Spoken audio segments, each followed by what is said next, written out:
kui mina oleksin klient, et mis mulle selles majas nagu väga meeldis ja silma jäi. Võib-olla on väga hea hetk, kui praegu minu ekraani uuesti jagada, et operaatorid olge hea, andke mulle märku. On olemas, et ma panin ette näiteks selle hoovipoolse osa, et Liis rääkis sellest terrassi nagu alast, mis jääb siia elutoa poole ja siis siin vasak kätt on saunaala. Väga mõnus ja selline lahe koht, et ma teen teise rakursi alt ka.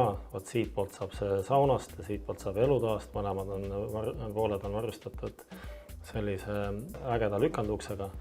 Siis üks asi veel, mis ma tahtsin näiteks enda kui võib-olla sellise kliendi pilguga vaadata, mulle õudselt meeldisid need nurgaaknad siin.